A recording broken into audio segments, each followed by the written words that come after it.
todos, espero que me estejam a escutar bem.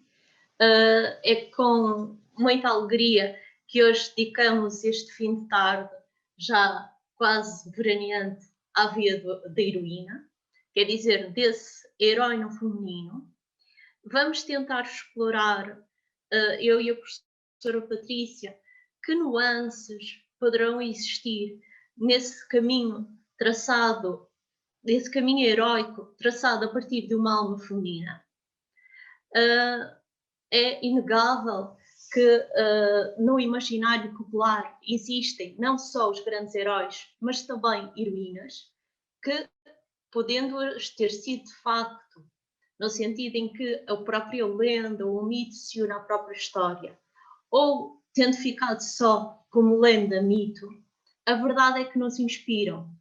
E temos vários casos ao longo do nosso país, desde a região de Monção, quando ele lá deu, temos a Maria da Fonte, não é? Na região ali dos Portos do Gerês, na Póvoa de Lanhoso, e a nossa padeira de Aljubarrota, até outras personagens históricas, como Filipa de Lencastre, que deixaram uma marca muito especial.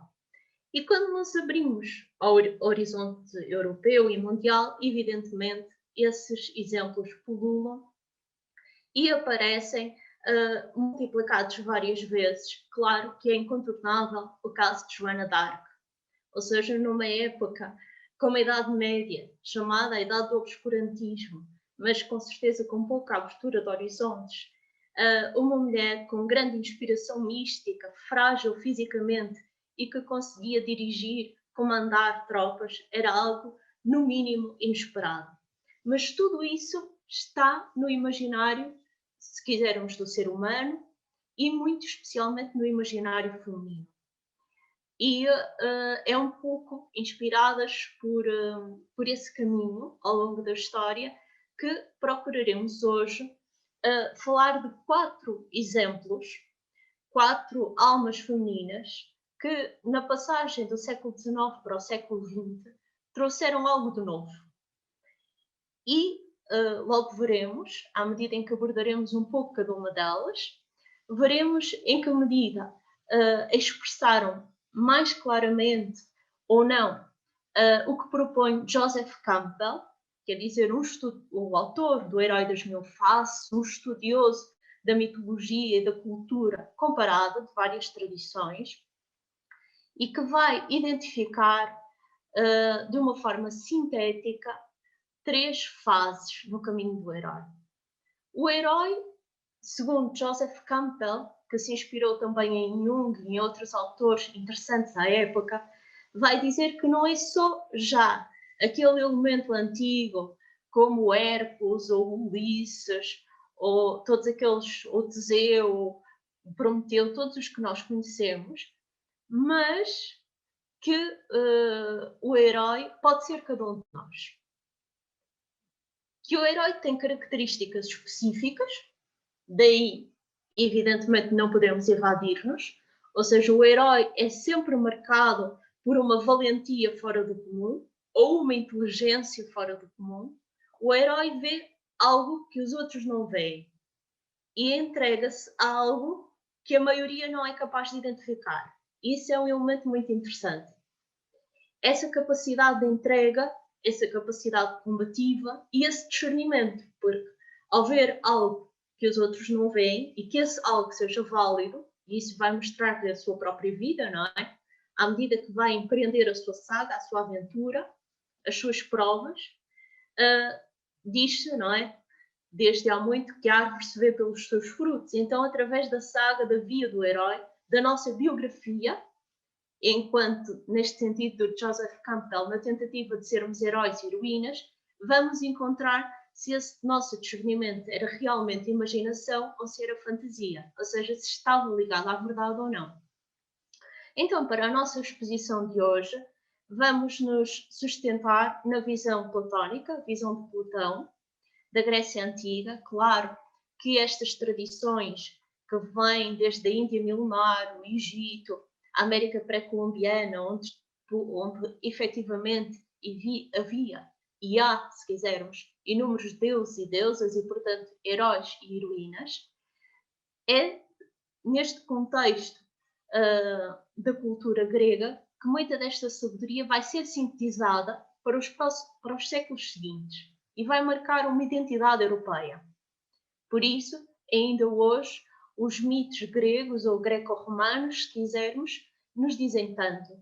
E são tão inspiradores, mesmo para o âmbito da psicologia e da psiquiatria, a ponto de, como é o caso dos estudos feitos por Churchill ou da Bolam, se utilizarem estas sagas destes deuses e destes heróis para tentar compreender e desvendar os segredos da psique, tanto feminina como masculina. E então chegamos com ela aos arquétipos conhecidos como os arquétipos femininos e masculinos. Mas diria eu que neste caldo, não é? A Grécia recebe influência de várias fontes, egípcia, por via do Extremo Oriente, da Índia, com toda a viagem de Alexandre Magno, mas também desse Médio Oriente Próximo. Vamos inspirar-nos no que propõe Platão e na ideia de que existe, segundo Platão, um sol que é o bem. Ou seja, que tudo na natureza caminha para se fundir nesse sol de bem. Ou seja, tudo caminha e é inspirado por uma unidade primordial que Platão chamou bem. Mas na nossa caminhada enquanto seres humanos, e também na saga dos heróis e das heroínas, vamos encontrar que essa unidade se vai desdobrar em 4 caminhos, que são chamados os 4 arquétipos platónicos. Então vamos ter que, nessa tendência natural para um aperfeiçoamento, que é comum a toda a natureza, mas de que participa o próprio homem, como homem, ser humano, como integrante da natureza, mas participam animais, plantas, minerais, há então 4 vias. Uma via do bom, que seria a própria dos místicos, não é? Aqueles que se sentem inspirados pela bondade, pela compaixão, pela generosidade, e não só. A via do belo, própria dos artistas. A via do justo, que também seria o próprio do sábio, do político sábio, nesse sentido, ou seja, daquele que procura formar sociedades justas, mas que não é só um político como compreendemos hoje, é um político justo e por isso é um político filósofo, um político sábio. E temos a via do verdadeiro, que seria o próprio também dos cientistas, daqueles que investigam procurando as leis da natureza, as leis que nos conduzem a uma ressonância com a verdade. Obviamente que estas 4 vias, embora para a alma, para o ser interior de cada um, ressoam mais uma do que outra, talvez cada um de nós sinta mais ressonância ou com o bom, ou com o belo, ou com o justo, ou com o verdadeiro, a verdade é que talvez todos sejamos atraídos por conhecer mais, saber mais. Há uma curiosidade própria do ser humano que o leva a querer conhecer-se melhor a si próprio e ao mundo que o rodeia, às suas leis. E esse é o caminho do filósofo.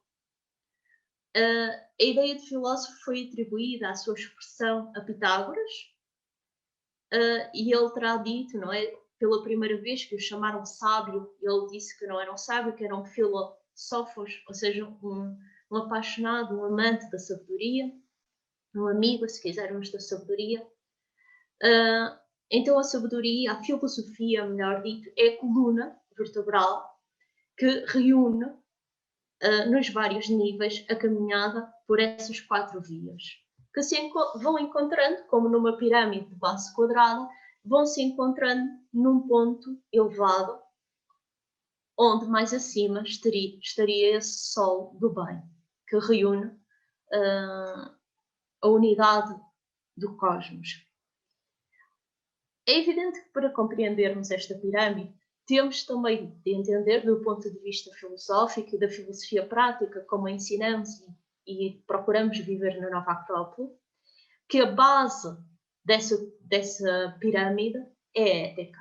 Ou seja, sem uma vivência ética, e a ética entendemos-la, não é, como a moral que sobrevive a todos os tempos, ou seja, que não é própria de um tempo histórico, a verdadeira moral humana, ou seja, uma ética interna, aquela que quando nós sentimos que fizemos algo não ético, não precisamos que ninguém nos venha dizer, sentimos que nos traímos a nós próprios. E então essa ética profunda, essa ética interior, que talvez não tenha de ser ensinada, mas desperta em nós em algum momento, é a base a partir da qual se pode ir construindo este caminho ascensional, seja pelo bom, o belo, o justo, o verdadeiro, até no fundo, dirigindo-nos até esse sol da plenitude. Então, no fundo, esta matriz acabou por nos inspirar, reunindo a investigação do Joseph Campbell, que então marca 3 momentos-chave, ou seja, que o herói, ou neste caso a heroína, tem um momento de ruptura. Ou seja, há um momento em que diz, bom, isto até corria tudo bastante bem, mas o meu caminho não é por aqui. Houve algo que rompeu. Há uma visão anterior e há uma visão posterior. Há depois uma série de provas, não é? De dificuldades, desafios, que isso encontramos nas diferentes sagas dos heróis. E há, nessas provas, nessa caminhada, nessa passagem pela floresta, se quisermos, uma definição que se vai fazendo. Ou seja, a pessoa, se quisermos no sentido clássico de personalidade, de máscara, vai passar a ser um indivíduo. Um ser indivisível. Vai atingir a sua individuação. E então, se o herói, à maneira clássica, era filho de um deus e de uma mortal, ou de uma deusa e de um mortal, a intuição que experimenta o herói cotidiano, o herói de hoje em dia, que o leva à ruptura e a encontrar um novo caminho, é esse céu. Quer dizer, é essa divindade que vive nele. E é o sol que vai alimentando, a estrela que vai alimentando a sua caminhada, até à individuação. Claro que, segundo as tradições e também para Platão, essa individuação poderia fazer-se ao longo de vários ciclos de vida. Mas, de qualquer forma, nós tentaremos, então, com 4 exemplos históricos e com o que conhecemos, que é sempre limitado, não é? A história peneira, vários factos, e há coisas que só se vêm a saber muito depois, identificar algo do que vos apresento agora nestes 4 exemplos, sabendo, porém, ou de forma complementar, que o feminino tem particularidades próprias e tentaremos, na medida do possível, enfocar algumas dessas particularidades. Não esquecendo ainda que, como diz Jung, não é? Em cada homem vive uma ânima, ou seja, uma entidade feminina no seu interior, e em cada mulher vive um ânimos. Daí que John Shinoda Bolam diz que mesmo pode acontecer que as mulheres em algum momento se sintam altamente identificadas com o arquétipo masculino, porque tem a ver com essa polaridade interior que até ao momento em que o ser humano seja realmente um e completo, existirá. E que ficou, de alguma forma, imortalizada nas universidades, entre aspas, podíamos dizer clássicas, que chegaram à Grécia, em que tínhamos as altas iniciações, os mais altos ensinamentos que eram iguais para homens e mulheres, nas escolas de mistérios, mas tínhamos os mistérios menores, que procuravam esboçar, clarificar a psique feminina e masculina, e esses sim trabalhavam de forma independente, com símbolos próprios e com vivências específicas. Então, sem me alongar mais, passo à Patrícia, que continuará a comunicação. Muito boa tarde a todos.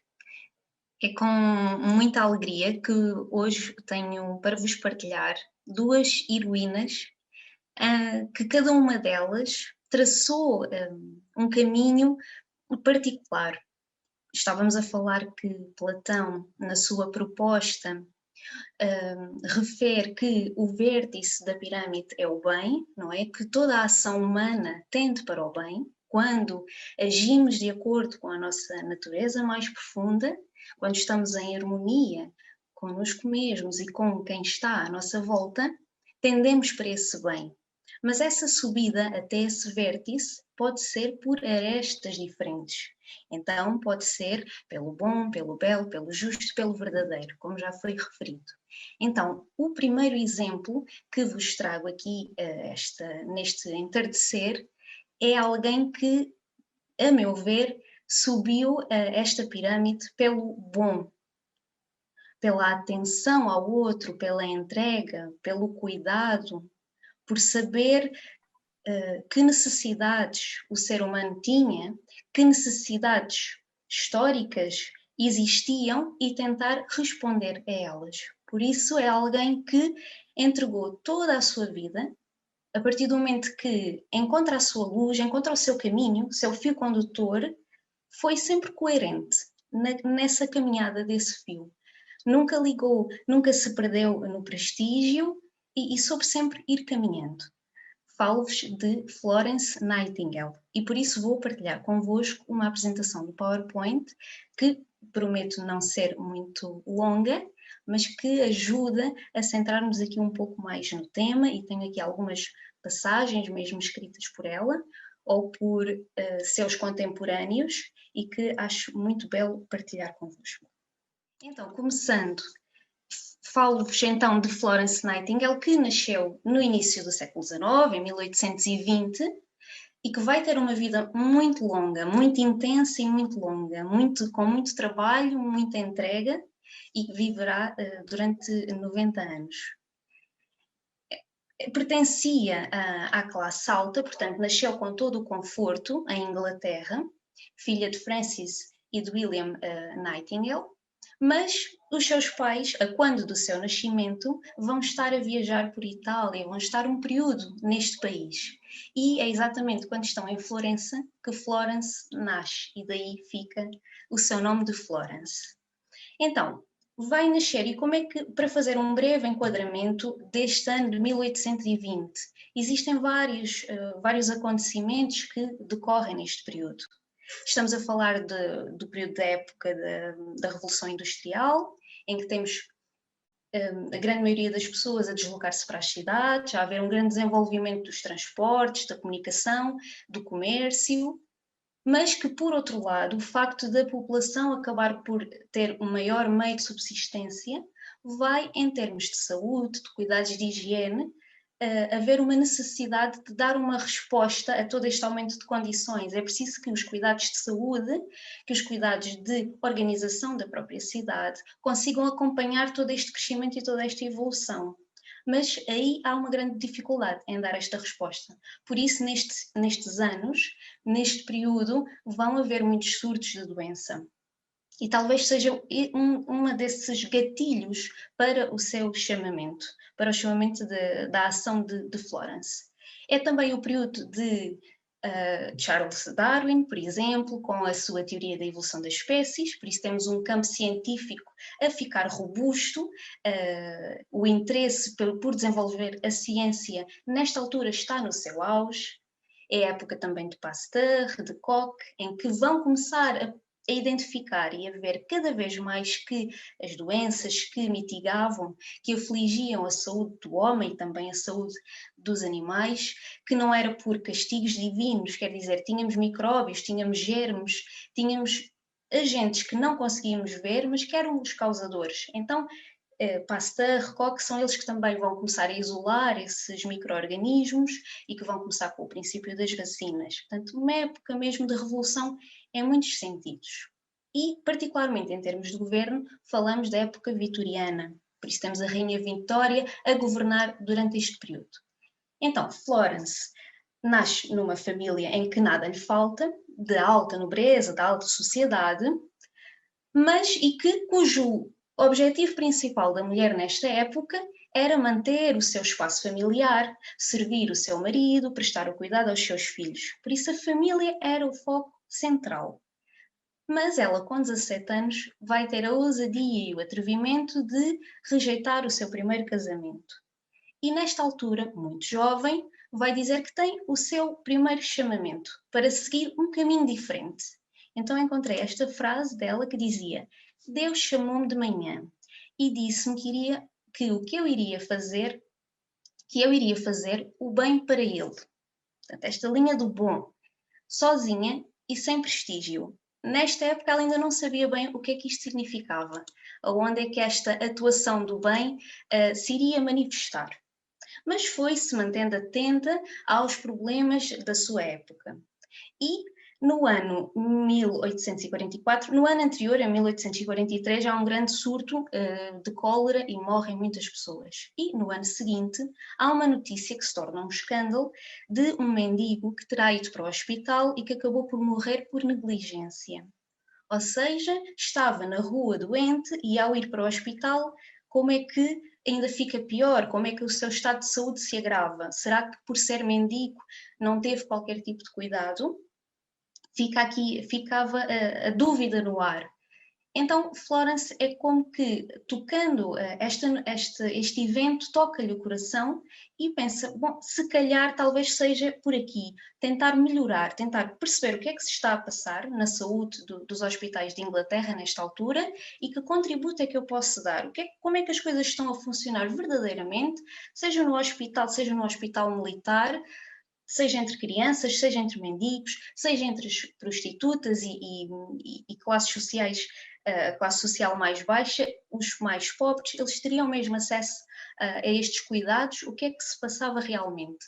Então, combatendo um pouco a resistência da sua família, que queria o melhor para a sua filha e que por isso não fazia sentido que ela fosse correr determinados riscos, vai vencendo esta resistência e consegue fazer uma viagem pela Europa, quer dizer, várias, não foram todas de seguida, em que vai tomando consciência das necessidades, da resposta ou da forma como é que a Europa está a responder a todos estes surtos de doença e, ao mesmo tempo, a todo este desenvolvimento até do aumento da população, o que é que a Europa está a fazer? Que cuidados é que está a haver diferentes? E por isso vai ser voluntária num hospital na Alemanha, também na França, vai também para o Egito, mais especificamente em Alexandria, onde vai tomando, colhendo ensinamentos de como ela pode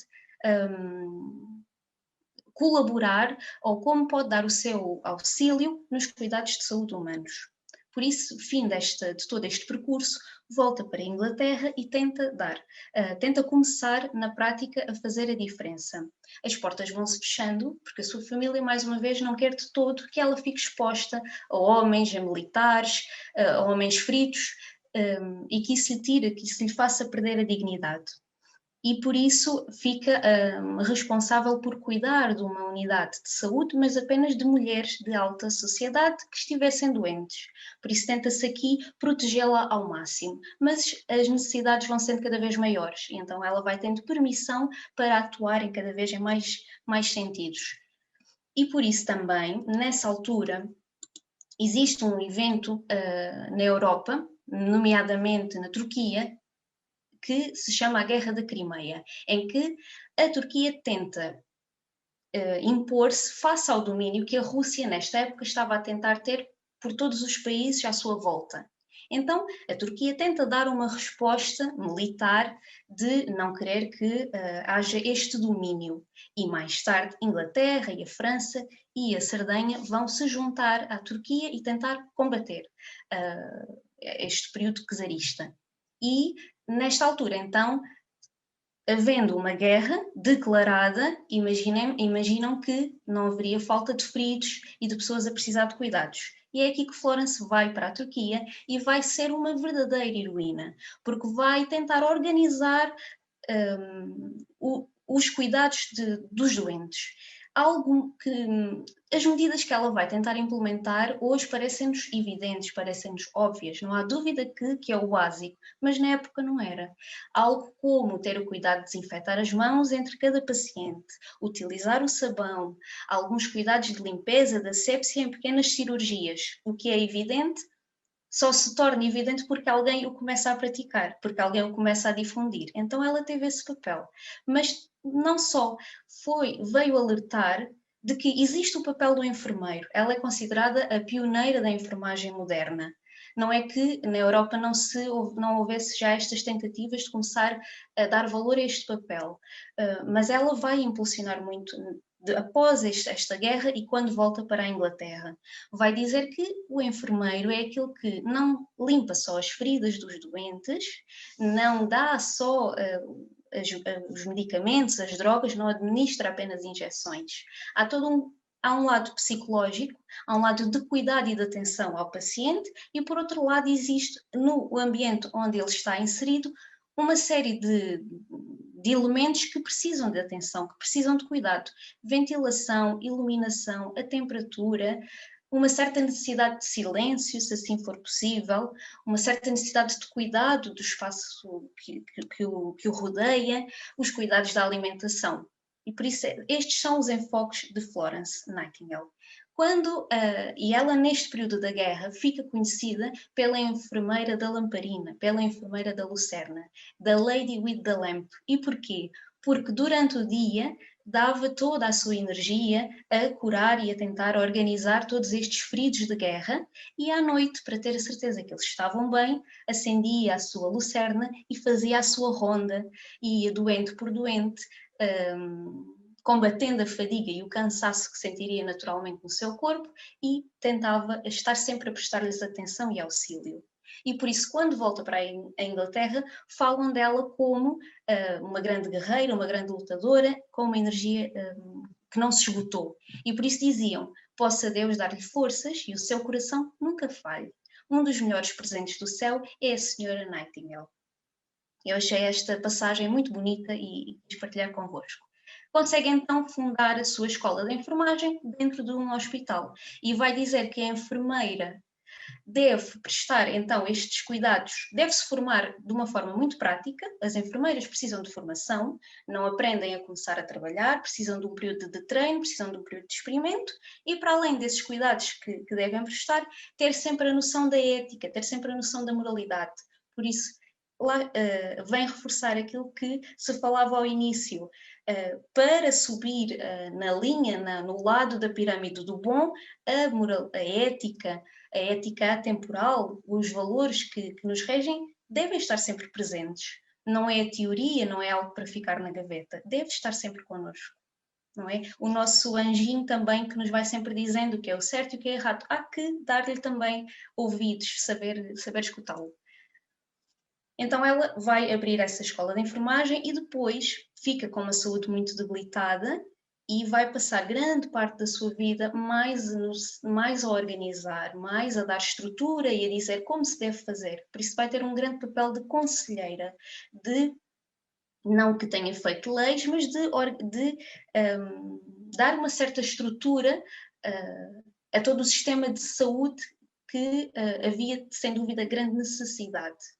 Um outro aspecto também que acho de grande interesse tem a ver com a questão da divisão dos doentes. Conta-se que ela presenciou um episódio em que alguém estaria doente com tuberculose e que teria sofrido grandes ferimentos por outro doente, num grande momento de loucura, ter ferido esse doente. Portanto, há um episódio de agressão dentro do hospital. E esse acontecimento vai reforçar algo que ela defendeu e que foi uma marca também que deixou, que é: os pacientes precisam de ser separados. É preciso os hospitais para as crianças, é preciso os hospitais militares, é preciso os hospitais para os doentes mentais. Deve ser separado. E por isso ela vai dar este tipo de aconselhamento em todas as colónias britânicas, na Índia, Canadá, Estados Unidos, vai dar também, até em Portugal se diz que ela acabou por impulsionar de certa forma o Hospital Dona Estefânia para as crianças. Vejam como conseguiu deixar marca não só no país onde estava. E, sem me alongar muito mais relativamente à Florence Nightingale, esta fotografia muito bonita, acabou por viver, como vos disse, até aos 90 anos, com uma saúde muito débil, mas que foi vendo a sua escola de enfermagem a crescer, e o aspecto humano, não ser só não ser só esta administração e estes cuidados mais mecânicos, o aspecto humano era fundamental para ela. E porquê que também é muito importante que Florence Nightingale possa fazer ressonância no nosso coração? Porque a dada altura, seja em que etapa for da nossa vida, vamos sempre cuidar de alguém. Portanto, o papel de cuidar desta responsabilidade pode estar em meio da nossa vida, pode estar mais no fim, quando cuidamos também dos nossos pais, pode estar no início da idade adulta, quando começamos a cuidar dos nossos filhos, e tentar fazê-lo, educar, fazer crescer e prestar cuidados, não de forma mecânica, mas sempre de forma autêntica, de forma atenciosa, e que saibamos que sempre que estamos a prestar esse cuidado, ajudamos os outros a crescer e crescemos também nós, não é? Mas ao mesmo tempo que seja sempre um cuidado sem esperar o retorno, portanto, essa ação desinteressada é algo que eu acho que marca muito toda a vida dela e que pode nos inspirar. E seguindo outro lado da pirâmide, sem ver aqui no relógio se me alongo muito, quem tem também aqui para partilhar convosco subiu o lado do verdadeiro. A ciência, no seu sentido mais profundo, mais genuíno, é descobrir as leis da natureza. Não é? O cientista o que é que pretende? Descobrir a verdade, chegar à verdade. E que, ao descobrir como toda a natureza funciona, isso também o ajuda a ele a conhecer-se também a si mesmo. Que tenha a percepção de que muito do que se passa na natureza é o que também se passa no interior do ser humano. O princípio da analogia de que o que nós vamos observar num sentido mais macrocósmico, no sentido de o que se passa no universo é o que se passa na natureza à nossa volta e também o que se passa no ser humano. E por isso o cientista, quando vai descobrindo tudo isso, naturalmente vai se conhecendo melhor. Então, Marie Curie parece-me um exemplo dessa entrega à verdadeira ciência, alguém que inspira muitíssimo. Quando pensamos que toda a nossa vida está cheia de problemas, é só estudar um pouco a vida dela. Quando nos sentimos muito deprimidos e facilmente desanimamos, é ir estudar um pouco todas as dificuldades que teve. A vida deu-lhe muitas oportunidades e foi-lhe dando muitos desafios. E foi-lhe dando também muitos desgostos que fazem parte, que são naturais. Mas a sua garra, a sua vontade, o seu verdadeiro sentido de dever, de ter encontrado o tal fio apesar de todas as dificuldades financeiras, de saúde, políticas, foi mesmo em todos os sentidos, apesar de todas essas dificuldades, caminhou sempre. Portanto, um sentido mesmo daquilo que fazia, eu acho que entendia muito que tudo o que eu descobrir é uma entrega e um amor e uma ajuda que eu estou a dar à humanidade. E ela, por isso, eu acho que nunca vacilou. E dizia então ela: a vida não é fácil para nenhum de nós, mas isso não interessa, devemos preservar e ter confiança em nós próprios. Então, Marie Curie, como muitos saberão, passa toda a sua vida praticamente na França, mas é polaca. Nasceu filha de professores e por isso também foi mais fácil o condão da ciência ter-lhe tocado. O seu pai era professor de física, de química, de matemática e a sua mãe era professora, dava aulas na escola para mulheres, para senhoras, era pianista e ela viveu sempre mesmo muito rodeada de informação, de estudo, do amor ao estudo, de entrega ao mundo também da física, da química. Mas o que é que o reverso da medalha de todo este ambiente familiar muito propício ao conhecimento? Mas qual era o outro reverso da medalha? Na época em que ela nasce, em 1667, temos uma Polónia que está a ser dominada, que já estava a ser e que será durante ao todo uns 150 anos, será dominada pela Rússia. E por isso o seu pai tentava ensinar às crianças não só os seus conhecimentos, mas o seu orgulho e os valores do seu país. Isso o que é que vai proporcionar? Aonde é que vai levar? Vai levar a que, na altura, Nicolau I o czar, o regente da época, na Rússia, quer dizer, vai haver um desconforto político pelos passos que o pai de Marie Curie vai dando no sentido do seu lado mais patriota. E por isso vai ser proibido que ele dê aulas. Então o que é que ele vai fazer? Vai dar aulas sobre história, sobre a língua polaca, tudo às escondidas. Então Marie vai crescer dentro deste ambiente tem a sua escola oficial, onde aprende os seus conhecimentos e depois vai aprofundar as suas raízes, o seu lado da sua nacionalidade, no fundo, às escondidas. E eu acho que isso também aguçou muito, puxou muito, fez com que o seu amor à pátria ainda fosse maior. Mas sem desviar-me muito do assunto. Vai fazer um percurso escolar brilhante, vai terminar a escola 2 anos antes do que é o suposto, portanto, com 16 anos já estaria pronta para ir para a universidade, mas vendo todas estas portas fechadas, e só para vos contar que quando é adolescente, há uma das vezes que está na escola e que alguém do governo, se assim se pode dizer, terá ido fazer uma fiscalização às escolas para ver se estava tudo em ordem, para ver se os alunos estavam a estudar toda a história da Rússia, se estavam a estudar todos aqueles passos, toda aquela tradição. E começam a fazer perguntas na turma onde estava Marie Curie. Começam-lhe a fazer perguntas para testar os seus conhecimentos de matemática, de física, e ninguém responde, ela começa a responder. Então veem que ali está uma aluna que sabe muito. O que é que acontece? Decidem fazer o teste final, a ver se ela tropeça ou não, que é perguntar-lhe quem é que governa esta cidade, esta terra onde tu estás.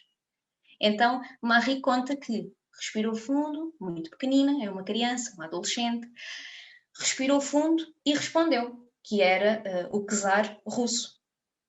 E ao responder aquilo, para não dar problemas, porque todos os alunos da turma pensaram, ela agora vai dizer que quem rege são os polacos. Mas não, respirou fundo e respondeu aquilo que tinha que responder. E diz ela, nas suas memórias, que foi o primeiro momento em que ela pensou, isto é a última vez que acontece, é a última vez que eu, para não causar transtorno a ninguém, vou oprimir, vou negar as minhas origens. Mas aquilo ficou-lhe marcado. A partir daqui, eu vou ser verdadeira, não é? Vou cumprir o caminho da verdade, até nesse sentido. Então, voltando à ideia de que é muito jovem, termina o ensino secundário e que, não tendo muito dinheiro, porque esta questão do pai passar a ter que dar aulas às escondidas e ser muito despromovido e perde a sua mãe cedo, faz com que tenham sempre muitas dificuldades e o dinheiro sempre muito contado. Então entra numa grande depressão porque não vê que não conseguirá prosseguir estudos, o que para ela era impensável. Então faz um acordo com a sua irmã, Brónia. Diz que vai ser professora, preceptora, e que todo o dinheiro que conseguir juntar vai ser para a sua irmã. E a sua irmã vai para Paris tirar medicina. E que depois, quando a sua irmã terminar o curso, a sua irmã passa-lhe a enviar a ela dinheiro e a ajudar Marie a fazer a sua formação. E assim vai acontecendo. E por isso ela consegue, a dada altura, com 20 e poucos anos, ir para Paris, ir para a Sorbonne, tirar a sua formação e ser uma das primeiras alunas a tirar os seus estudos em física. Na altura, quando está ali a terminar o curso, fica muito nervosa e muito ansiosa, acha que não vai conseguir, que não tem conhecimentos suficientes e é só a melhor aluna. Mas há uma série de dificuldades pelas quais ela passa. Ela fica em casas muito pobres. Ao início, quando ela vai para Paris, ela fica na casa da irmã, mas aí a casa da irmã não lhe dava estabilidade nem o sossego que ela precisava para se concentrar para os seus estudos. Então ela acaba mesmo por se mudar para uma zona, um bairro muito pobre e tem muitas dificuldades. Falamos de dificuldades de ter pouca comida, falamos de dificuldades de estar em casas muito frias, em que ela diz que a água de manhã estava toda congelada nos canos, portanto um frio terrível, e que mesmo assim ela caminhava e ia tirar o seu curso dia após dia após dia. E depois, quando chegava o verão, respirava fundo, podia regressar à sua Polónia tão querida, podia estar junto da sua família, e depois, no fim do verão, sentia sempre a angústia de ter que abandonar toda a sua família, e algo que a entristecia muito era ver o seu pai a envelhecer. Mas por amor à ciência, tinha que sempre retornar e, portanto, terminado o verão, tinha sempre que voltar. E esta questão de ter que procurar fora o que não se encontra no nosso país é muito atual, não é? Mas por isso vejam como ela, quer dizer, como, para além dos problemas serem cíclicos, há que ver também este sentido de inspiração, não é? De que ela foi conseguindo superar todas as dificuldades, todo o dinheiro contado e formar-se em física e, após um ano de terminar os seus estudos, a sua licenciatura em física, vai tirar mais um ano e acaba também a sua formação em matemática. E continua a destacar-se como uma aluna brilhante. Problema, era mulher.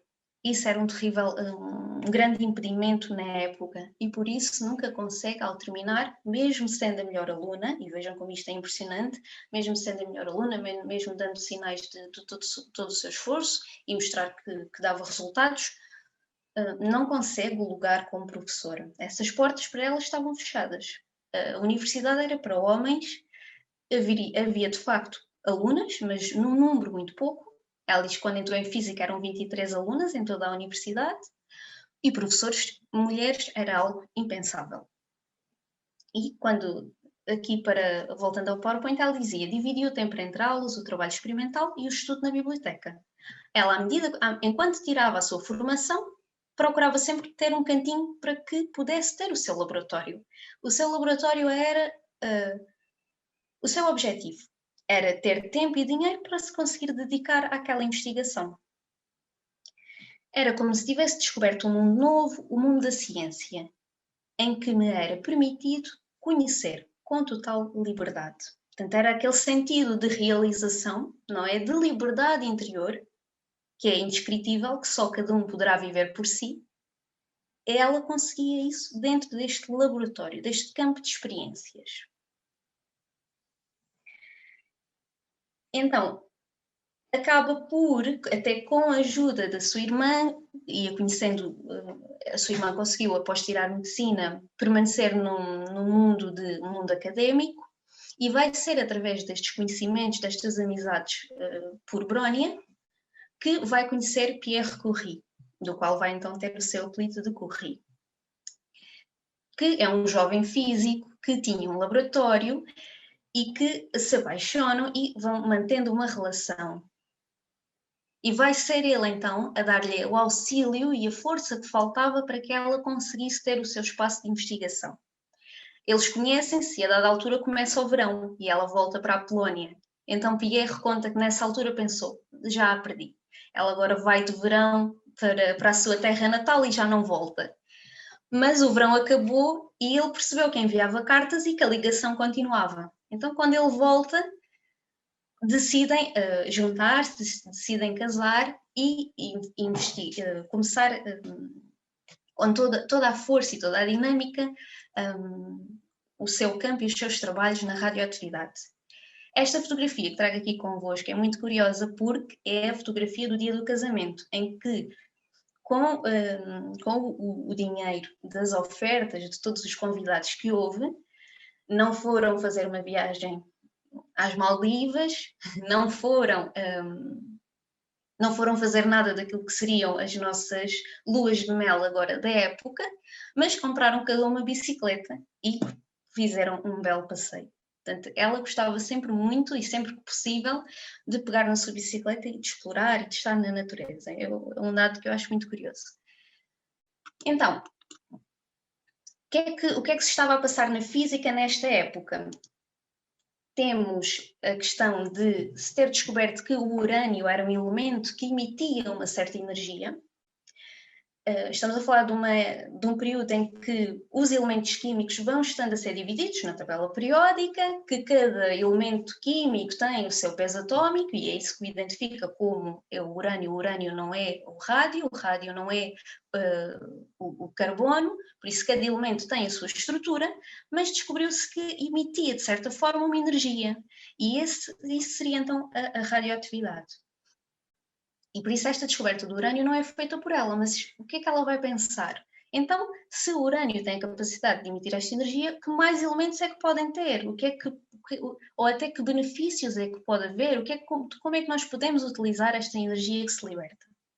E por isso vai fazendo as suas investigações com Pierre, também que é físico, não é? É o seu companheiro e é o seu braço direito no laboratório, e também Becquerel, vão os três fazer uma equipa e vão ser eles que vão descobrir um elemento que é o polónio, que tinha muito mais radioatividade que o urânio. E polónio porquê? Porque se a existência deste novo metal for confirmada, propomos chamar-lhe polónio, em homenagem ao nome do país de origem de um de nós, e por isso ficou o polónio da Polónia, que eu achei muito curioso.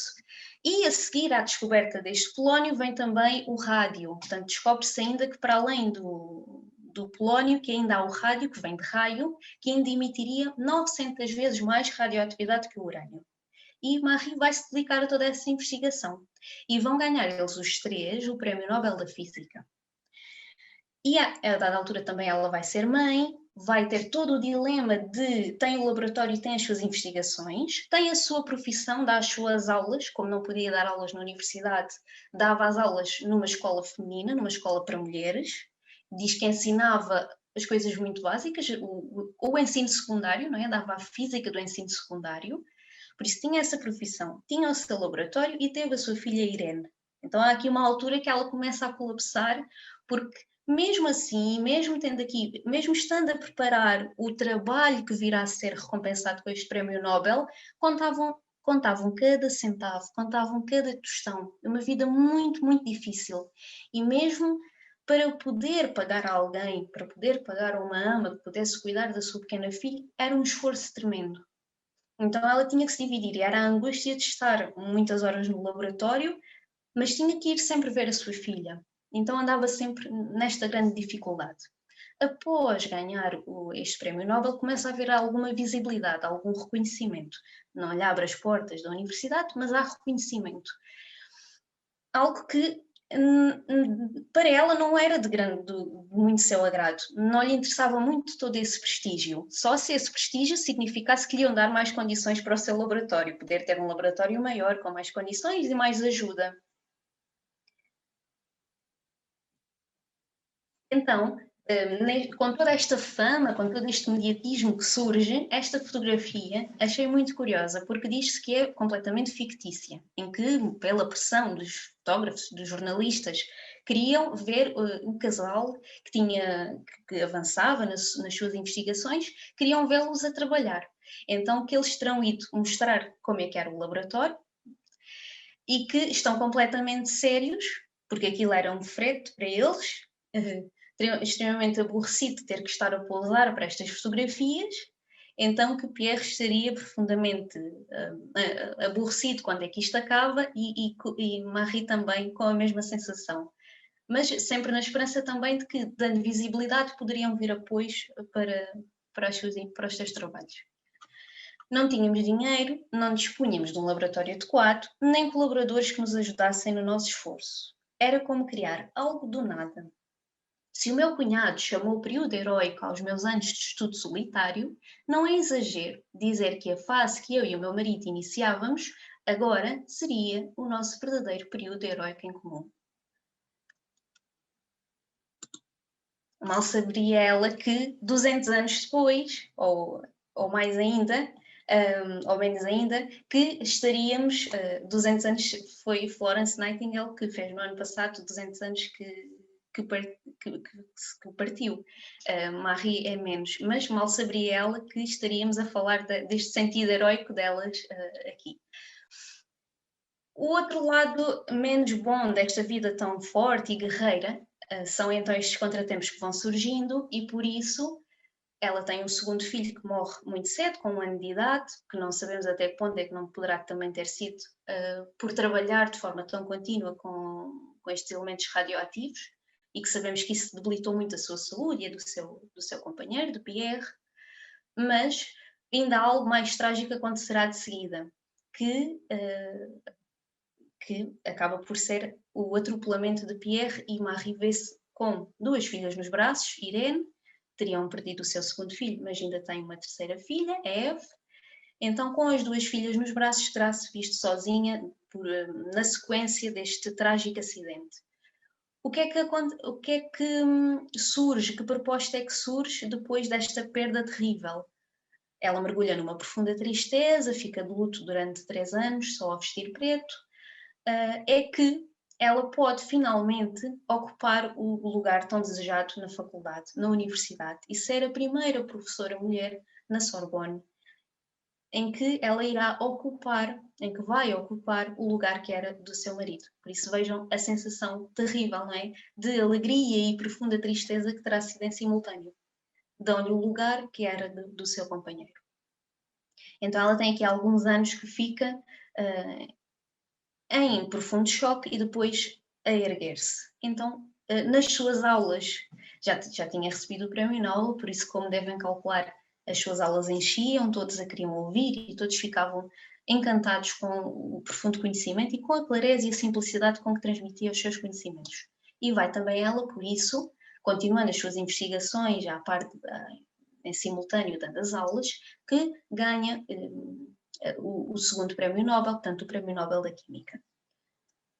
O que é curioso, o que é que o que é que surge aqui que vai trocar toda a história no ano de 1911 1913, nomeadamente, é que primeiro temos uma conferência, portanto temos aqui um mundo da física, um mundo universitário que explode, e aqui ela acaba por também, pode-se ver aqui ela nesta fotografia, com Einstein aqui também atrás, ela vai passar algumas férias com ele nos Alpes.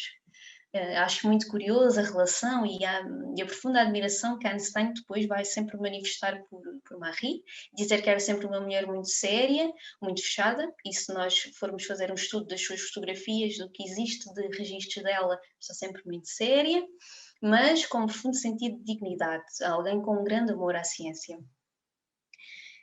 E alguém que nunca tropeçou naquilo que Einstein dizia que era o grande perigo de um cientista, que era ficar vaidoso com as suas descobertas e ficar escravo delas. Ficar escravo desse poder que se pode ganhar e também ficar escravo até da própria dependência, não é? De querer mais e mais e mais. Não no sentido aberto de estar a descobrir pelo profundo prazer de o fazer, mas à espera sempre do retorno dos outros e de poder estar nos palcos. Então ele penso que cumpre exatamente o exemplo de não ir por nenhum desses caminhos, Marie. Tem esta época de vitória e depois em 1913 surge a Primeira Guerra Mundial. Então o que é que ela vai fazer de muito heroico? Os aparelhos de raio-x que existiam na época eram muito pesados, muito caros, de grande dimensão. E ela vai conseguir estes pequenos aparelhos de raio-x que os vai colocar na sua ambulância. Então vai fazer a sua ajuda à sociedade, começando a fazer raio-x a todos os feridos de guerra que existiam. E o que ela diz é que não tem nada a ver enviar uma pessoa para cirurgia já tendo um raio-x, já sabendo mais o que é que ela tem. Então é um turbilhão de tarefas que ela tem durante estes anos, durante este período da Primeira Guerra. E por isso ela diz: estou com os feridos de manhã à noite. Consegui fazer 588 operações radiológicas durante o mês de julho, imaginem. Não creio ser capaz de assumir este tipo de responsabilidades durante muito mais tempo. Por isso, a proposta que ela dá funciona, muitos resultados, está a ser uma ótima solução para um problema que existia, mas também ela precisava de ajuda, precisava de mais mãos para que todos começassem a colaborar com ela. E por isso vai começar também a dar formação a jovens para que não fosse só ela nas ambulâncias a radiografar. Outro aspecto que ela, para além destes cuidados na guerra, outro aspecto que ela sempre salientou é que, atenção, o raio-x pode ser utilizado também como combate oncológico, combate às neoplasias, mas atenção que pode ter efeitos secundários para a nossa saúde. Ela sentia-se muito cansada e é impressionante que, para já é impressionante quando se estuda a sua biografia, parece que ela viveu 120 anos. É impressionante, parece que viveu 150 anos, porque cada ano é um turbilhão de atividade. E de facto viveu só 67 anos. Mas vejam o que ela fez. E uma das causas para essa vida que em obra não foi curta, mas em termos cronológicos até foi, tem muito a ver com todo este efeito secundário da exposição contínua que ela tinha. As próprias mãos, que ela dizia que por estar sempre a querer purificar os elementos químicos e não havia a proteção das luvas e tudo mais, foi sempre deteriorando e muito aleijando e muito aferindo, e por isso poderá ter sido essa a causa para a sua morte tão precoce. Um aspecto interessante, as suas filhas vão complementá-la, vão apoiá-la muito nos seus últimos anos. Portanto, ela dá este contributo na Primeira Guerra Mundial, depois ainda continua as suas investigações, ainda vai descobrir a questão do radão e vai também partilhar o seu gosto pela ciência com a sua filha mais velha, Irene. Ela também que vai receber o Prémio Nobel anos a seguir, porque vai descobrir a questão da radioatividade artificial. E a sua filha Irene conta que no dia que recebeu o Prémio Nobel, pisou o mesmo palco que a mãe tinha recebido quando recebeu o Prémio Nobel da Física, e que foi buscar o mesmo discurso que a mãe tinha feito, o que é muito, muito bonito. Ou seja, ela tem uma filha que segue todas as pegadas científicas e depois a outra filha deu-lhe todo o apoio que ela precisou do ponto de vista mais humano, do ponto de vista mais de saúde, de cuidados na velhice. Por isso conseguiu, quer dizer, deixou a obra que deixou e deixou umas filhas que também retribuíram todo o amor que ela lhes deu. Poucas pessoas, e depois quando ela acaba por falecer, uma das notícias que foi publicada na altura dizia que poucas pessoas contribuíram mais para o bem-estar geral da humanidade e o progresso da ciência do que a mulher modesta e discreta conhecida como Madame Curie. Conquistou os grandes segredos científicos, mas também os corações dos homens e das mulheres de todo o mundo. E depois Einstein dizia: a sua força, a pureza da sua vontade, a sua austeridade para si própria e para a sua objetividade, o seu juízo incorruptível, eram todas de um cariz que é raro encontrar num só indivíduo. E por isso muito mais aventuras poderia partilhar convosco sobre estas duas grandes mulheres, mas penso que de uma forma o mais breve possível tentei sintetizar traços e momentos das suas vidas que eu acho que são mesmo verdadeiramente heroicos. No fim, se tiverem algumas perguntas, poderemos abrir um espaço para debate. Passo a palavra à professora Severina. Obrigada, Patrícia. Então, vamos continuar, girar um pouco mais a nossa pirâmide de base quadrada e agora vamos desenvolver um outro eixo. Ou seja, temos um eixo de que nos falou a Patrícia, que de alguma forma vai do bom para o verdadeiro ou do verdadeiro para o bom, de alguma forma são antítese e irmãos, e temos um outro eixo que vai do belo para o justo ou do justo para o belo. Ou seja, são da mesma forma complementares, aparentemente muito distintos, mas como em todas as pirâmides, não é? Tudo que só converge, e ao escutar a Patrícia, havia partes que, efetivamente, se ela não dissesse o nome de quem estava a falar, eu diria que seria de uma das duas personagens de que vos vou falar agora. Portanto, eu vou falar de Maria Montessori. Há uns meses atrás, creio que talvez 2 anos, pude dar uma conferência sobre a sua biografia, por isso não me vou estender muito, eu sei que já passou algum tempo, acerca dos seus dados biográficos, mas vou falar mais das suas ideias, que a meu ver é o mais interessante em qualquer personagem, se bem que, como referia a professora Patrícia, sem dúvida que há momentos da vida em que se revela o homem, se revela o ser humano que está por trás. E eu recordo-me que quando li há anos uma biografia de Curie e lhe relatam quando o marido faleceu e a forma como ela olhava uma rosa e tudo isso é descrito, esse diálogo entre a vida e a morte, é algo que nos toca a alma.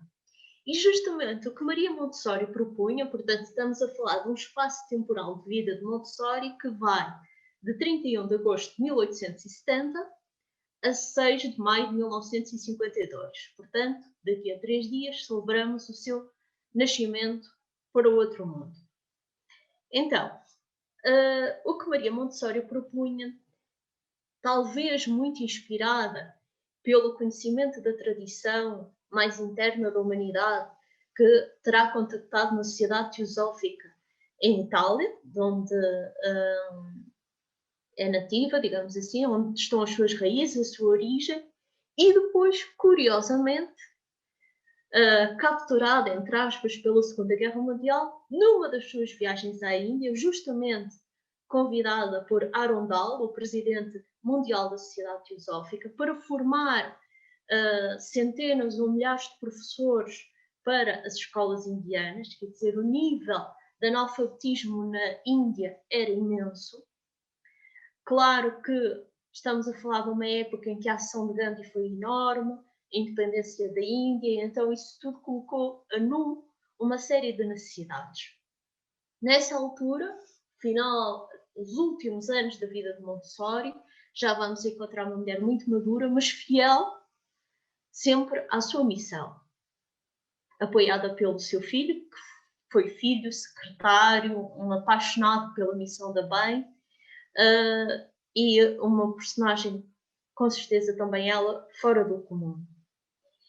E então, para Maria Montessori, recordo que, como era tradicional, e até na época, poderíamos dizer mais tarde, no nosso Portugal, havia profissões, não é, de mulheres e profissões para os homens. E entre as profissões para mulheres estavam ser professora. E, com isso, em determinada altura, ela que tinha um grande desejo de ser médica e que andava sempre com os seus manuais a estudar, o seu pai disse-lhe para abandonar essas ideias e estudar pedagogia e formar-se como professora. E Montessori responde-lhe: nunca serei professora. E sabem, já é da tradição que nunca digas nunca, não é? Quando se diz nunca, algo pode acontecer diferente. E efetivamente ela vai se licenciar em, à época era um bacharelato, mas pronto, o que seria hoje equivalente a uma licenciatura em medicina, e há uma experiência que a toca profundamente, algo indescritível. Quer dizer, o que nos toca a alma, o nosso ser interior, nunca se pode pôr bem em palavras ou em circunstâncias externas. O que acontece é que ela diz que há um dia que está a sair da universidade, em Itália, e que ao descer as escadas, há uma mãe que está a pedir esmola. E junto a essa mãe está uma criança muito pobre a brincar como se fosse com um papel vermelho. E ela diz que essa experiência ficou-lhe gravada na memória para sempre. E nós podíamos dizer, isso não é nada, não é? Isso não diz nada. Mas ela disse-lhe alguma coisa.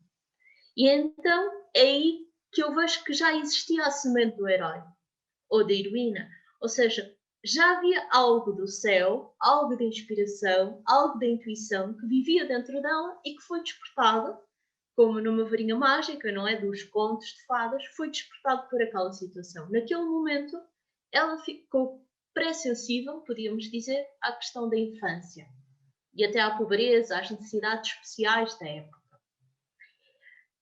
É uma época em que em Itália também começavam a surgir os bairros dos trabalhadores, muitos deles analfabetos, portanto uma fase difícil em que existiam grandes abismos do ponto de vista social, de que de resto a Patrícia já falou há pouco.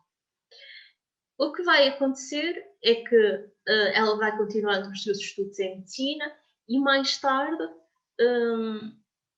vai conhecer uma personagem que se torna muito importante para ela, Montsano, que vai ser o seu grande amor, pai do seu filho, mas que não vai ter a coragem de apoiar em todas as circunstâncias. E acaba, mais tarde, por celebrar um casamento, uma união, um matrimónio de conveniência dentro da sua classe social e não seguir o seu amor por Maria Montessori. É uma grande prova na sua vida, sem dúvida, não só pelo aspecto de vida pessoal, que em si é grave, é importante, mas porque foi juntamente com Montsano, que era professor na Universidade de Medicina, psiquiatra, e que muitas vezes estas crianças pobres, filhos de pais analfabetos, acabavam por ser internadas, às vezes, em aulas de hospitais psiquiátricos. No fundo, tudo estava misturado, tudo estava confuso, faltava um pouquinho do toque da nossa Florence Nightingale, e o que vai acontecer é que ela já tinha desenvolvido um processo pedagógico para essas crianças, tinham conquistado ganhos fabulosos, porque aquelas crianças eram consideradas quer dizer, seres, como posso dizer, que não poderiam desenvolver as suas capacidades humanas, quer dizer, que já estavam perdidos do ponto de vista do desenvolvimento, eram mantidos em quartos escuros, não tinham qualquer tipo de contacto com o meio ambiente exterior, não eram estimulados, ou seja, assim qualquer criança teria deficiências e teria dificuldades malnutridas. E então, o que Montesano, quando entra em ruptura com Montessori, vai fazer é destruir tudo o que ela tinha feito, literalmente. Ou seja, os brinquedos pedagógicos que ela tinha criado para essas crianças, ele pega e destrói tudo, proíbe-a de entrar nesse espaço, e é uma prova muito grande para ela. Ela já se encontrava grávida deste filho que vai ser um pilar na vida dela. E então vai ser também um empurrão para a sua maior autonomia. Ela sempre foi uma mulher muito independente e muito autónoma, como vemos, muito convicta das suas ideias, e vai ser aí que mais tarde ela vai ser educada, vai ser convidada para abrir uma escola justamente num bairro pobre, numa zona de Roma onde ninguém ia, e por isso todos os amigos lhe disseram para ela nem pensar em ir lá. Sei lá, como nos bairros que nós pensamos piores, aqui à volta de Lisboa, e que consideramos onde só acontecem crimes e que são perigosos e tudo, ela foi para um bairro assim. E trabalhou com aquelas crianças em que ninguém acreditava. E começou a ter resultados muito melhores com aquelas crianças, filhas de pais analfabetos, sem livros em casa, sem nenhum contacto com a cultura. Começou a ter resultados de aprendizagem muito mais acelerada. As crianças mostravam-se empenhadas, trabalhadoras, ordeiras, claro, ao fim de uns meses, como não se mostravam as crianças no ensino regular. E então ela, como ela própria acredita que o ser humano é um ser transformador, ela própria foi transformando realidades. E eram essas crianças que depois iam para casa e começavam a ajudar os pais nas tarefas domésticas, a fazer as camas, a arrumar as coisas, a pôr um pouco de ordem em todo aquele caos e abandono que não é só fruto da pobreza, mas de toda uma atmosfera, não é, que rodeava e que se materializava naquela pobreza. Então ela vai dedicar a sua vida àquela máxima que nos ficou de Pitágoras, que é uma máxima dura, mas que ao mesmo tempo tem o segredo para muitos dos problemas que vivemos em sociedade, que diz: educai as crianças se não quereis castigar os adultos.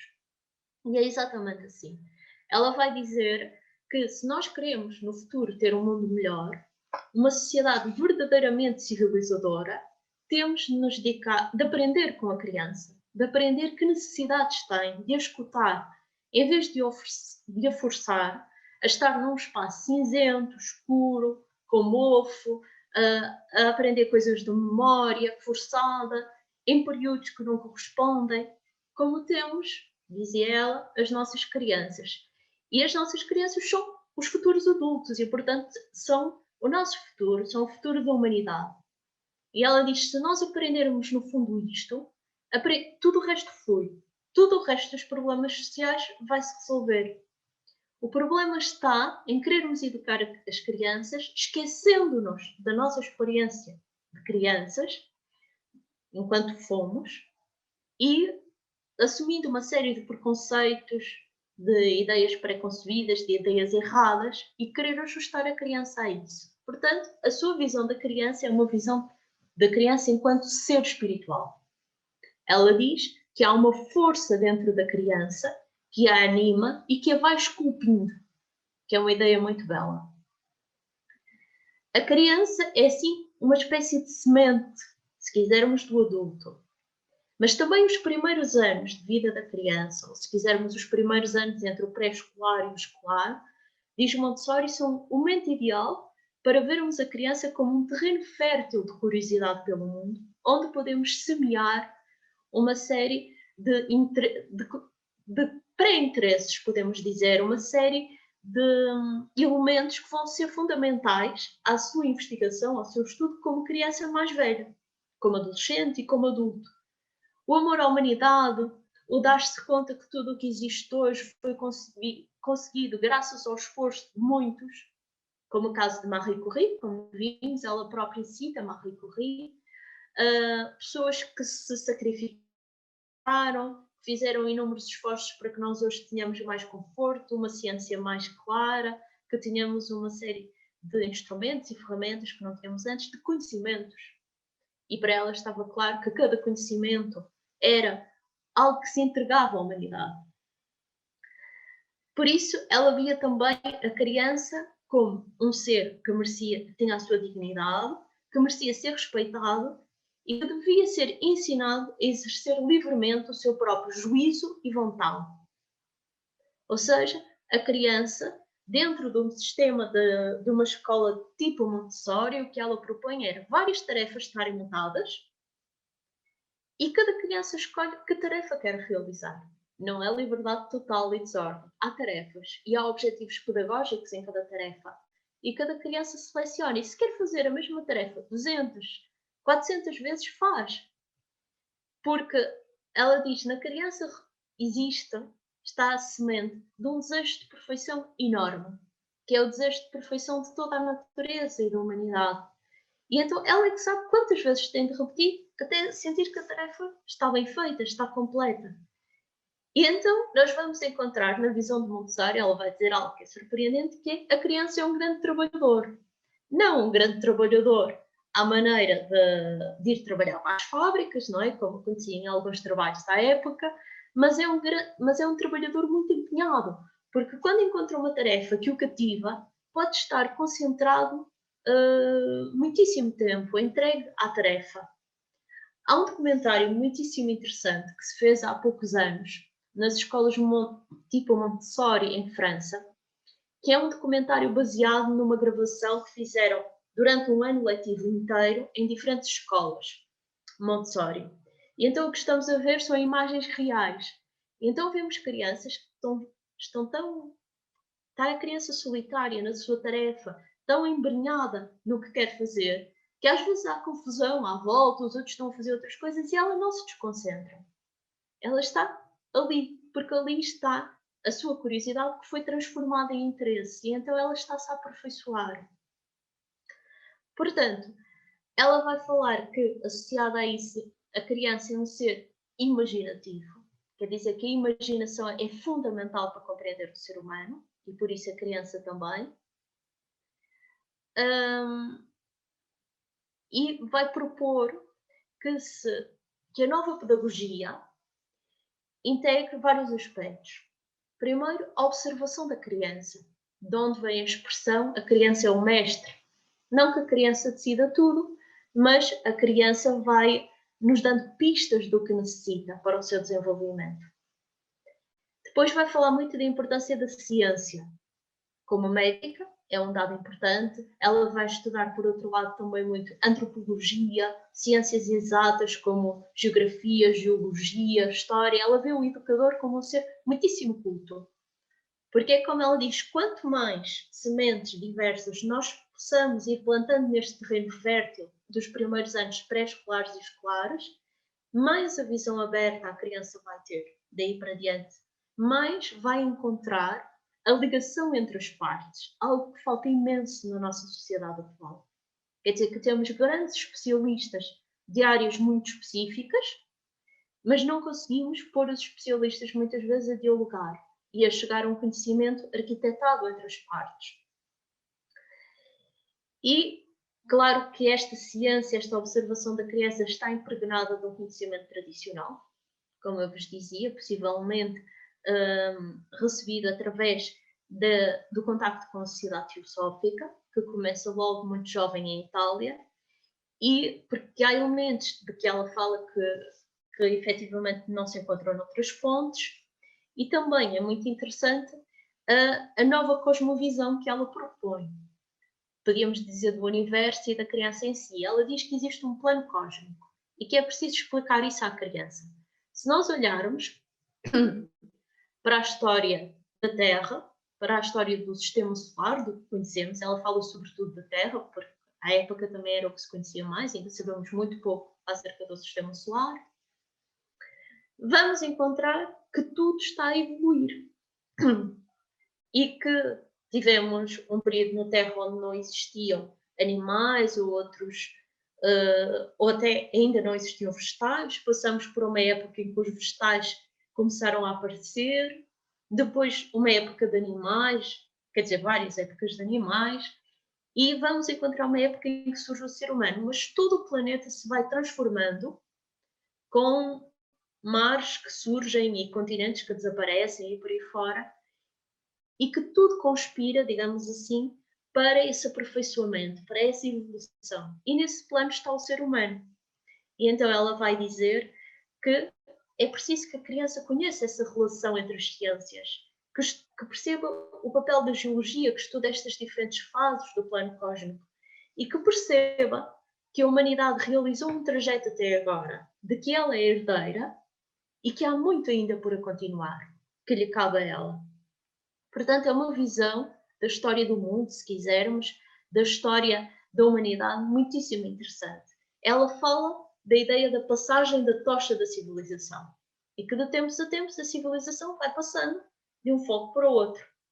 Houve o foco da Pérsia, houve o da Mesopotâmia, houve o da Índia, houve do Egito, ao da Grécia e por aí fora. Fala da importância de unirmos um conhecimento que integra as mãos, a exploração sensorial, as emoções, o que hoje nós chamaríamos uma inteligência emocional, mas também a imaginação. Ou seja, mais do que a mente, ela fala da imaginação. Ela diz: nós vamos ter a certeza que uma criança compreendeu algo se foi capaz de fazer uma imagem do que nós dissemos. Isto é uma ideia muito interessante. E ela diz que é justamente desta união, se quisermos, entre mente e mãos, que se vai conseguindo chegar a uma disciplina natural e pedagógica. Portanto, a educação é um processo todo ele muito natural. Portanto, o seu processo educativo está sustentado numa série de valores, como a humildade. Ela diz que todos os que foram grandes eram humildes. Um sentido de coragem, de valentia, o tal sentido de sacrifício do pessoal pelo coletivo, pelo ideal, a dedicação, a ideia do trabalho, do aperfeiçoamento, que o espiritual antecede o utilitário, e isso é interessante porque a arqueologia ruma agora nesse sentido, ou seja, muitos, ela até diz, pode ser que os animais primeiro tenham sido domesticados por sentido espiritual sagrado pelas comunidades antigas, antes serem utilizados para fins alimentares. Portanto, a escola montessoriana é uma escola onde há disciplina, onde há ordem, e estes valores, como a lealdade, um sentido de devoção ao plano cósmico, é algo que deve impregnar como algo inspirador, não propriamente religioso, mas como uma arte de vida. Para ela estava claro que a humanidade era só uma, ela fala disso claramente, e, por isso, a educação montessoriana teve sucesso desde países como o Havaí, como o norte da Europa, como hoje em dia por toda a Europa, os Estados Unidos, a Índia, porque ela diz que a criança é a mesma. E o que é necessário é educá-la sem preconceitos. Pôr-lhe sementes do diverso, para que ela depois vá ela própria investigando mais tarde e aprofundando. E o educador vai apoiando nesse processo. Portanto, isto exige do educador uma grande cultura geral, um grande sentido de observação e uma capacidade de transmissão simples. Para finalizar sobre Montessori, gostaria só de vos ler uma ou duas pequenas passagens. Ela diz: a criança deveria amar tudo o que aprende, uma vez que o crescimento mental está ligado ao crescimento emocional. Temos de fazer que tudo o que se apresente seja claro e belo. Ou seja, não é só ser claro e verdadeiro, é preciso ser belo, que lhes chegue diretamente à imaginação. Uma vez que se acenda a chama deste humor, acabam-se todos os problemas do educador, porque a criança já está na escola por gosto e não por obrigação.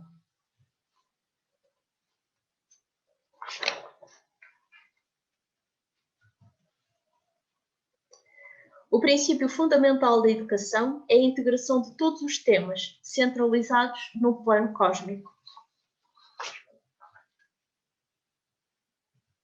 E por isso ela diz, está claro que a natureza ajusta-se a um plano, que é o mesmo para um átomo ou para um planeta.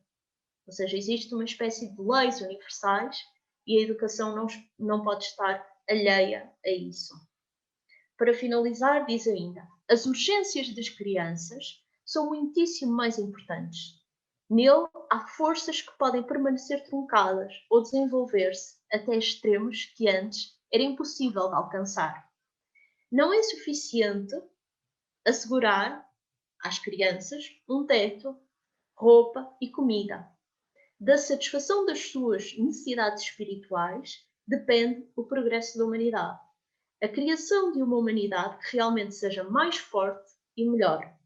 Estão a ver? Há aqui uma inversão da conhecida pirâmide de Maslow, em que Montessori diz que o fundo, claro que há diferenças, ela própria diz, não é o mesmo uma criança que não tem nada para comer de uma criança que tem algo para comer. Mas o que faz realmente diferença é quando se começam a satisfazer essas necessidades que ela chama espirituais, as necessidades reais da criança.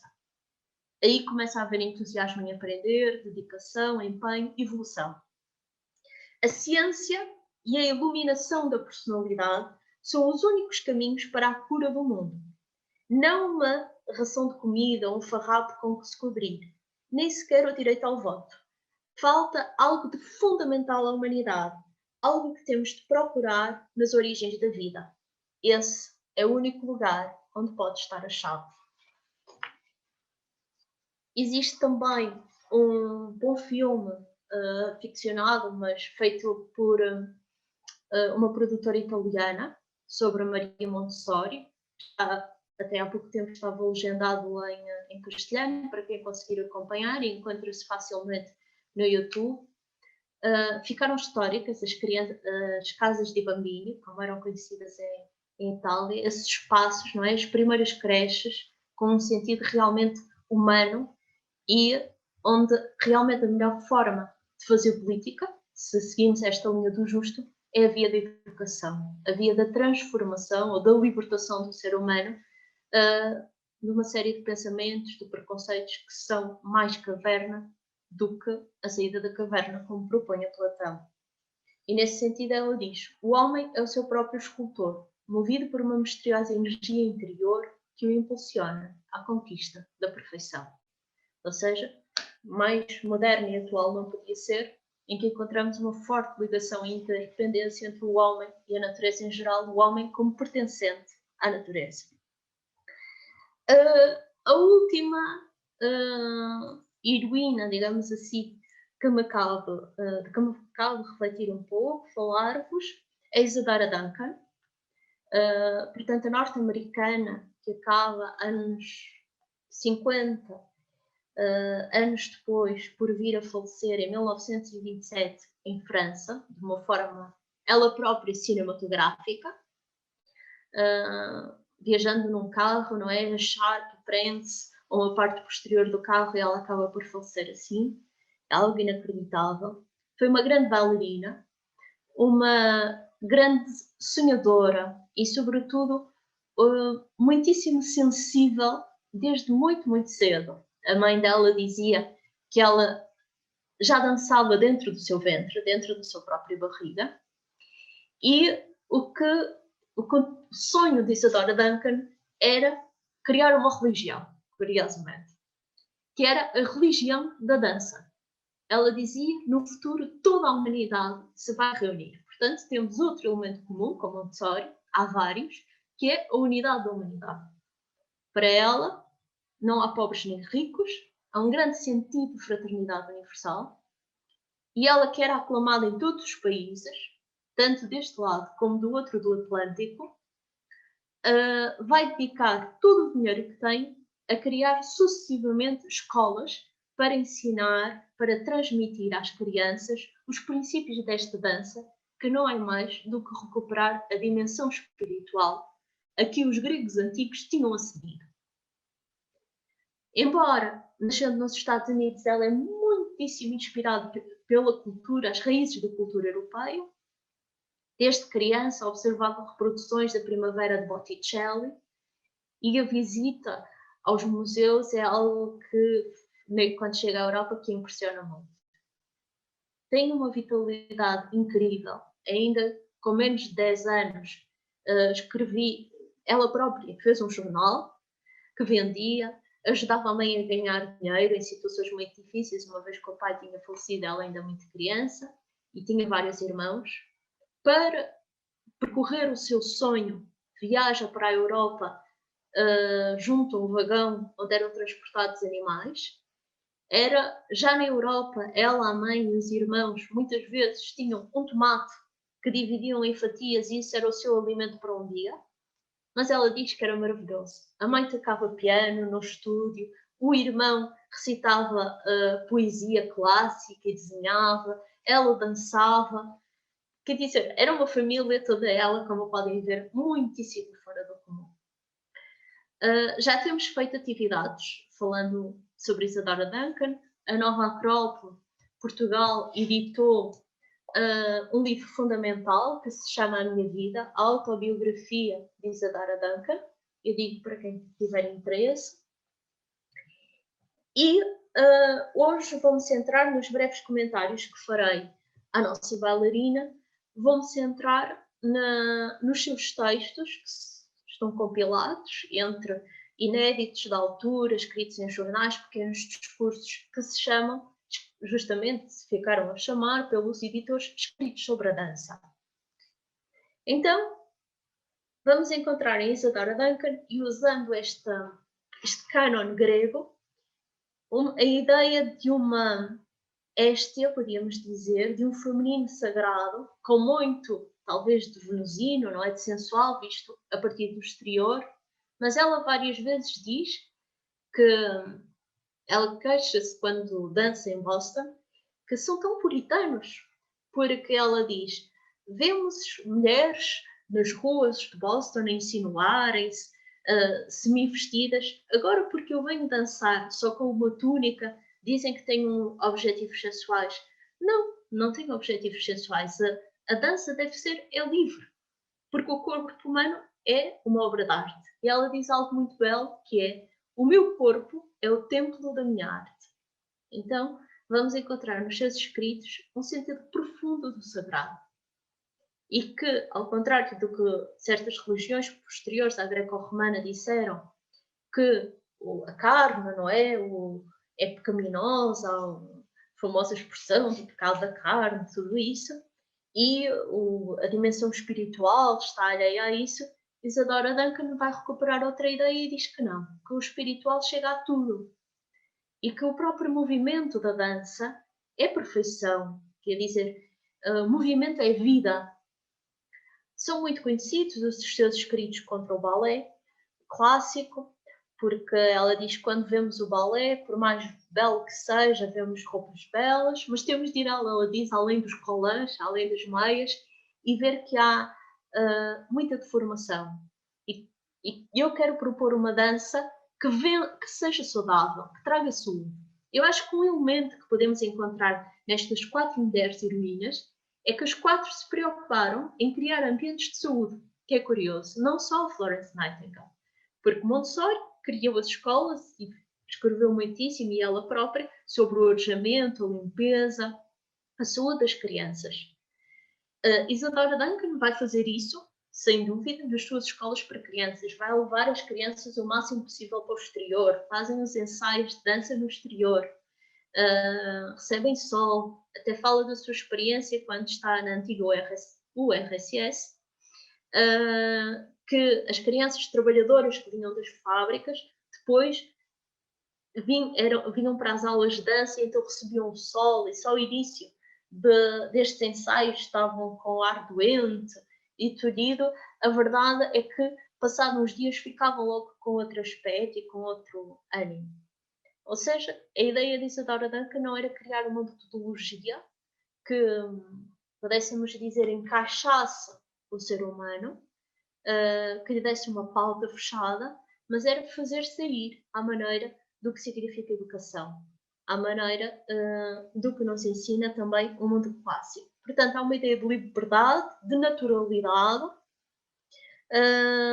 e por isso são atribuídas a ela as coreografias chamadas puras ou sem argumento, embora fosse uma grande amante de todos os compositores clássicos, e por isso a sua presença, se de alguma forma foi a fundadora da dança moderna, a sua presença hoje em dia dilui-se bastante, porque opôs-se também a todas as novas formas de música. Ela dizia que só a música clássica de alguns compositores era realmente de dimensão espiritual. E como o caso de Wagner, de Bach, de Beethoven, ainda hoje as suas coreografias vivem, e está registados comentários belíssimos às suas, no fundo, à coreografia que criou dessas composições. Não só musicais, mas das próprias óperas. E então, diz-nos Isadora Duncan, é a missão de toda a arte expressar os ideais mais altos e mais belos do homem.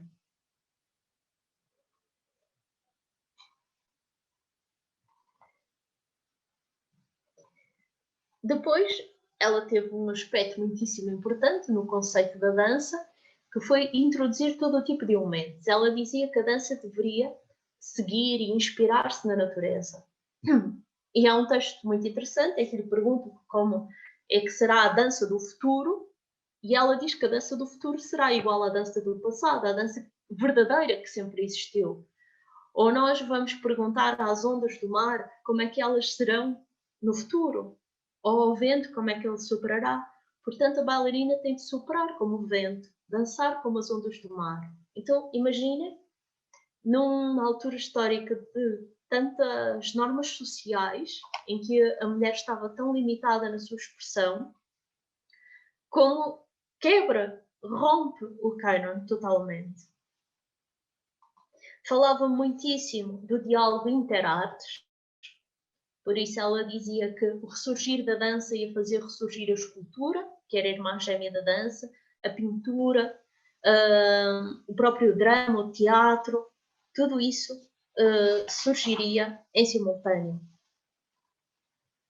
Portanto, a sua ação, se bem que é muito guiada pelo Bell, também colaborará a par de Montessori com o sentido pedagógico e, portanto, ela vai ter uma especial tónica, podíamos dizer neste sentido platónico, uma tónica política, digamos assim. O movimento do universo, concentrado no indivíduo, converte-se no que se chamou vontade, diz Isadora Duncan.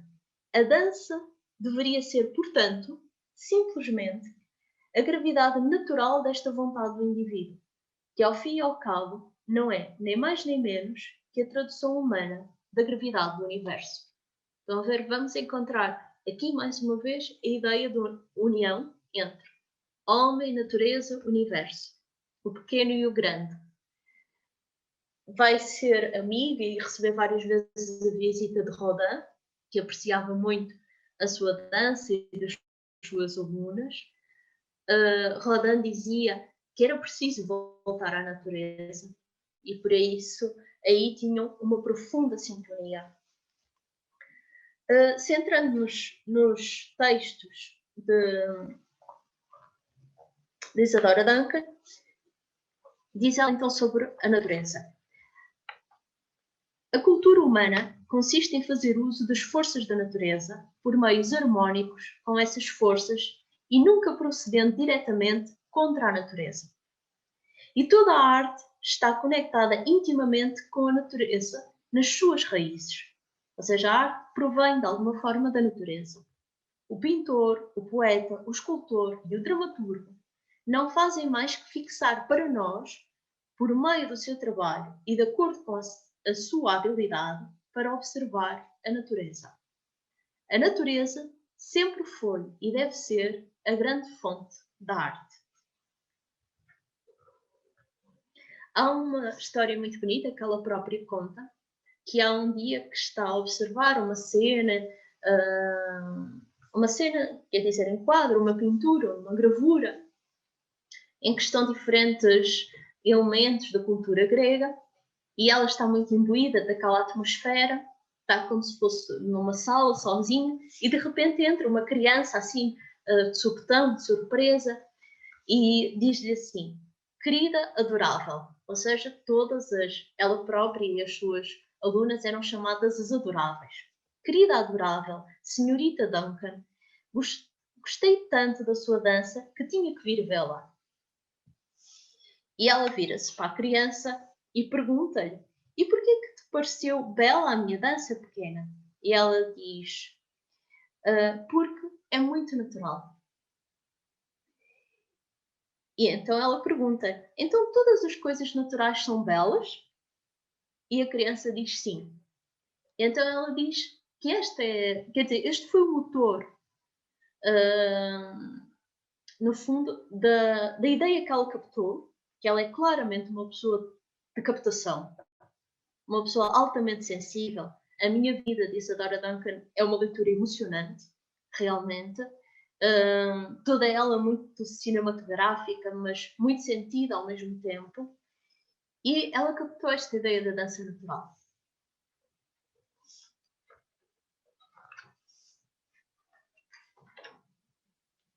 Ela diz que a dança e o seu foco, embora tenha tido desenvolvido grupos também masculinos, sobretudo no canto, trabalhado com eles, o seu foco é o feminino, o desenvolvimento do feminino.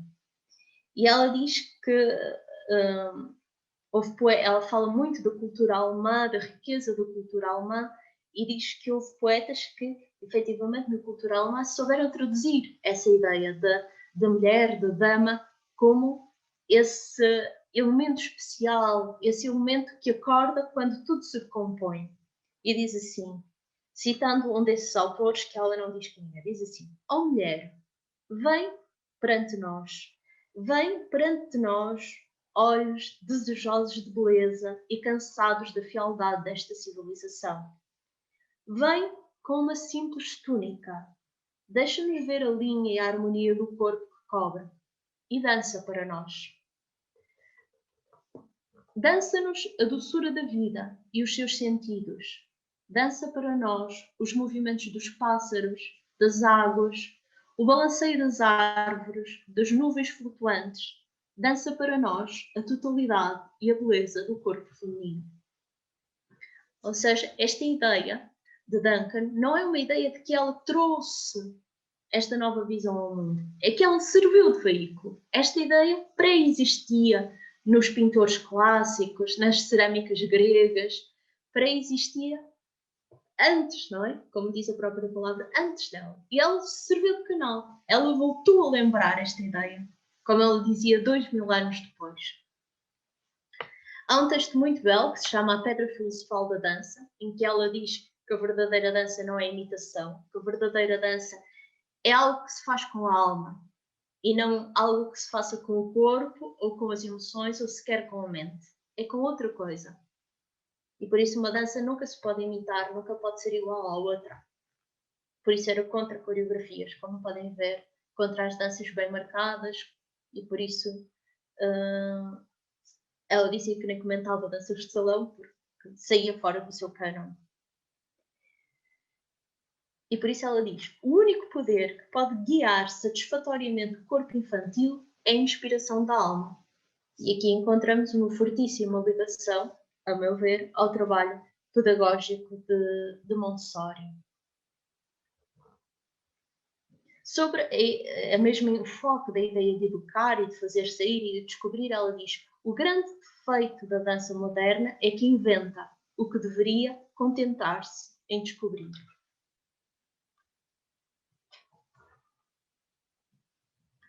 Quero que a música, a arte e o drama se reúnam.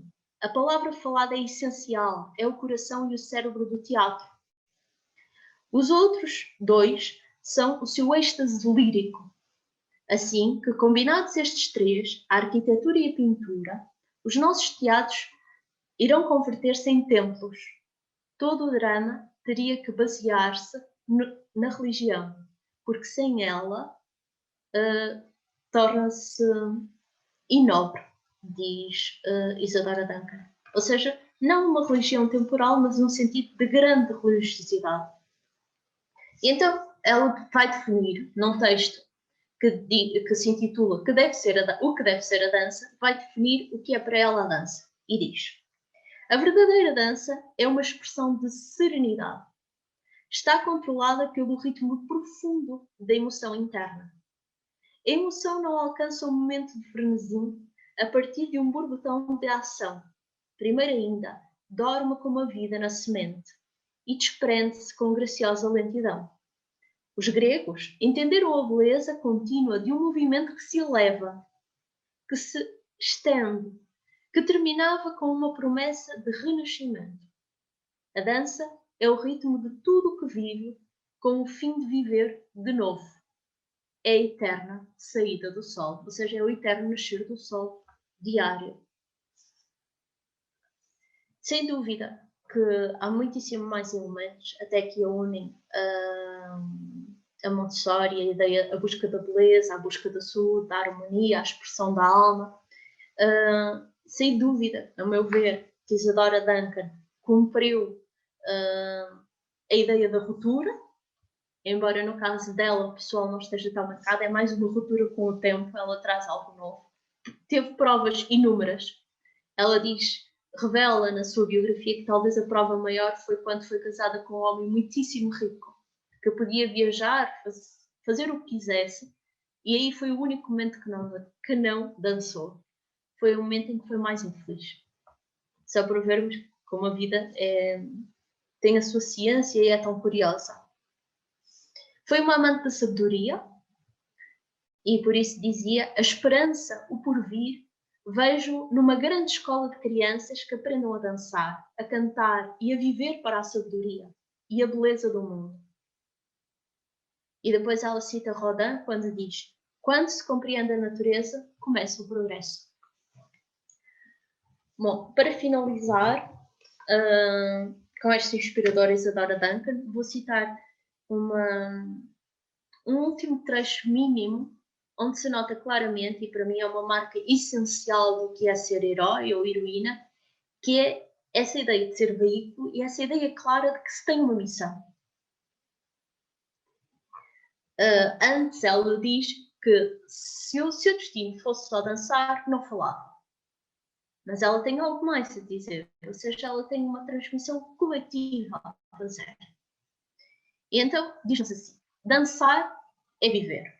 Isso é muito conhecido, várias vezes se cita de Isadora Duncan. Para ela, dançar e viver são o mesmo. E lembra a frase de Nietzsche que diz, um dia em que não dançamos é um dia perdido. Eu, particularmente, concordo totalmente. Por isso temos de lutar para não termos dias perdidos. E então diz, dançar é viver. O que eu quero é uma escola de vida, porque a riqueza do homem é a sua alma, é a sua imaginação. Onde já ouvimos isto antes, Montessori. Pode ser que haja uma vida depois desta. Não sei o que nos espera, mas sei que a nossa riqueza na Terra é a nossa vontade. E se foi a vontade, a determinação que ajudou Montessori, que ajudou as nossas heroínas a prosseguir, não foi menos a sua grande sensibilidade, o seu espetacular sentido de cuidar e de proteção, a importância do detalhe e não estarem só focadas na concretização de algo externo. Duncan também revolucionou a pedagogia da dança, criando escolas arejadas, escolas limpas, com belas imagens inspiradoras, onde não era preciso riqueza, mas era preciso amor. E algo que eu penso que tem a ver com a heroicidade feminina, com a via da heroína, tem a ver com essa capacidade de sentir o outro, de se identificar com o outro e por isso encontrar soluções para problemas também que não estão expostos logo à primeira vista, mas que são vivenciados e que criam desarmonia.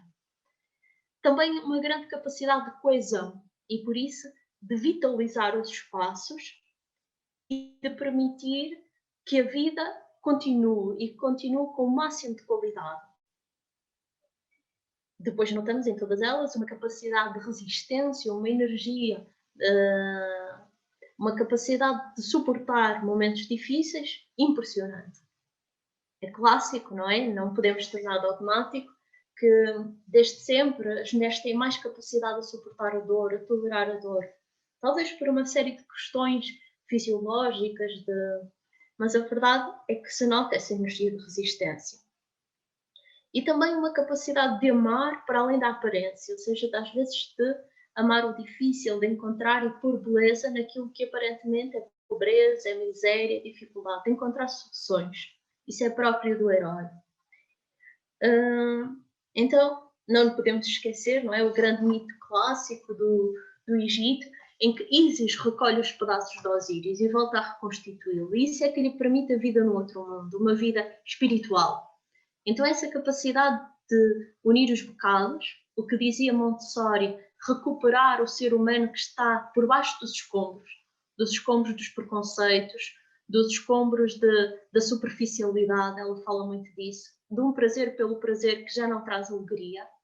Eu penso que essas necessidades que o mundo tem hoje são muito também desafios lançados à mulher, lançados ao feminino. Ou seja, que os desafios, diz alguns numa obra clássica da Índia, o Bhagavad Gita, parte do Mahabharata, que quando tudo cai numa sociedade, ainda se pode suster se as mulheres o captarem. Ou seja, tudo se perde um dia quando a mulher perde a ideia. Então, parece ser que desde um período milenar muito antigo, a mulher foi símbolo dessa proteção da vida e dessa captação e dessa capacidade de preservação e de integração das diferentes partes.